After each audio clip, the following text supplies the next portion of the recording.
ഇനി നമ്മളൊരു fruit salad recipe ആയിട്ടാണ് വന്നിട്ടുള്ളത്. അതിന് വേണ്ടി 1 ലിറ്റർ പാല് തിളപ്പിക്കാൻ വെച്ചിട്ടുണ്ട്. പാൽ തിളച്ച് വരുന്ന സമയം കൊണ്ട് 4 ടേബിൾ സ്പൂൺ കസ്റ്റർഡ് പൗഡറിലേക്ക് 1 ടീസ്പൂൺ പാലൊഴിച്ച് നന്നായി കട്ടയില്ലാതെ യോജിപ്പിച്ചെടുക്കാം. തിളച്ചുകൊണ്ടിരിക്കുന്ന പാലിലേക്ക് 1/2 കപ്പ് പഞ്ചസാരയും നമ്മൾ യോജിപ്പിച്ചെടുത്ത കസ്റ്റർഡ് പേസ്റ്റും ചേർത്ത് 5 മിനിറ്റ് നന്നായി വേവിച്ചെടുക്കാം. ഇനി നമുക്ക് ഗ്യാസ് ഓഫ് ചെയ്ത് തണുക്കാൻ വേണ്ടി മാറ്റിവെക്കാം. ഇനി നമുക്ക് അതിന് വേണ്ട ഫ്രൂട്ട്സൊക്കെ കട്ട് ചെയ്തെടുക്കാം.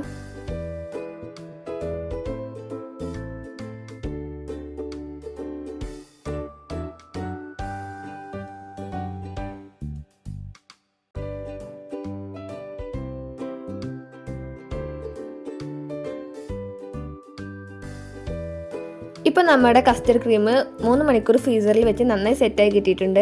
ഇനി നമ്മൾ കട്ട് ചെയ്ത് വെച്ച ഫ്രൂട്ട്സ് ഒക്കെ ഇതിലോട്ട് ആഡ് ചെയ്ത് കൊടുത്ത് നന്നായി മിക്സ് ചെയ്യാം. അപ്പോൾ നമ്മുടെ അടിപൊളി ഫ്രൂട്ട് സലാഡ് ഇവിടെ റെഡി ആയിട്ടുണ്ട്. ഇനി നമുക്ക് ഐസ്ക്രീം ഒക്കെ വെച്ച് നന്നായി സെറ്റ് ചെയ്യാം. ഈ വീഡിയോ ഇഷ്ടപ്പെട്ടെന്ന് വിചാരിക്കുന്നു. ഇഷ്ടപ്പെട്ടാൽ ലൈക്ക് ചെയ്യുക, ഷെയർ ചെയ്യുക, കമൻറ്റ് ചെയ്യുക, സബ്സ്ക്രൈബ് ചെയ്യുക.